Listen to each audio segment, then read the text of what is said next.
Hi everyone, and welcome to another Watercolor Wednesday episode. Today I'm going to be painting a mountainous landscape simply because I love the mountains. I have so many memories in the mountains, so that's what I'm going to be painting.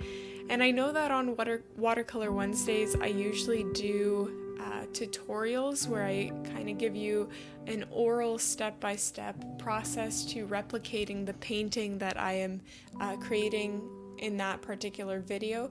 But to be honest, when I was painting this, it was so all over the place, and I just kept going over different things because I kept changing my mind that it would be pretty chaotic if I was to try to explain the process of this painting orally. So instead I'm going to turn this into a little bit of a sketchbook Sunday and just chat about some beautiful mountain memories, or maybe not so beautiful mountain memories that I've had in the past.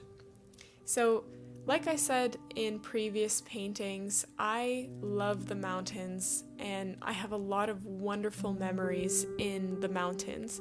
I've done quite a bit of traveling, and so I've experienced a lot of different mountain ranges. I've skied, hiked, and cycled up several different mountains. I climbed Mount Kilimanjaro, I've cycled up the Alps, I've hiked in the Alps, I've skied in Whistler, British Columbia, so I really love my mountains.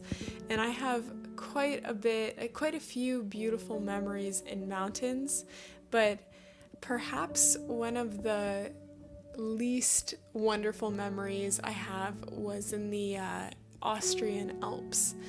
And this was a little town that was, I would say, 30 minutes to an hour away from Salzburg, Austria. And I had just met this hippie dude from New Zealand just a couple of days prior to that, and he was sort of on board with going hiking with me in the mountains. So we went to Austria because he had a friend that lived really close to a particular mountain range hike. So we set out on this hike when we arrived at his friend's house, and the first day, it was a 2-day hike, by the way. So the first day was all jolly. It was tough, but it was tough because we were mostly carrying like 8 liters of water in these giant jugs in our backpacks. That's mostly why it was difficult, but basically at the end of the day we couldn't really go any farther, because if we went farther we wouldn't have shelter from wind and stuff like that, because we were still kind of in the forested part of this hike. And so we decided to put up a hammock. So Sam was his name.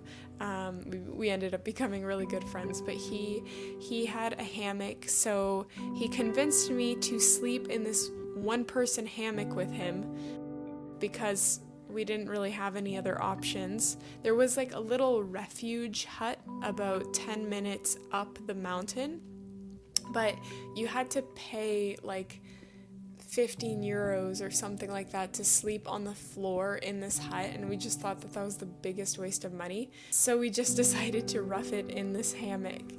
And in the middle of the night, it was 3 a.m., and I know it was 3 a.m. because I fell asleep in this hammock with the phone sort of resting on my stomach, and all of a sudden we heard these, I don't know, howls. It was the strangest sound. It sounded like a screaming woman almost, and we were really scared. And it kept getting closer and closer and closer to the point that we could actually hear this thing breathing, and we were absolutely terrified. And Sam was whispering to me, asking me if he should, pull out his knife or something from his backpack that was on the ground, and I thought he was just being insane, because why would you move and get out of this hammock when there's this predator that is out to get us just meters away? So after this animal sort of went away, it came back again, and then it went away, and once we couldn't hear it anymore, we got out of the hammock and just booked it to that refuge hut.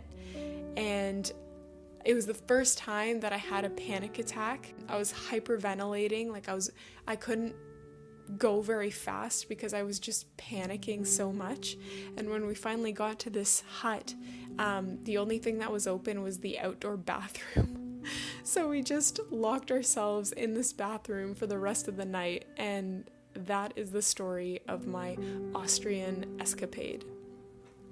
Anyways, if you guys enjoyed this video, please don't forget to subscribe to my channel, give the video a like, and also be sure to check out some of my previous uploads.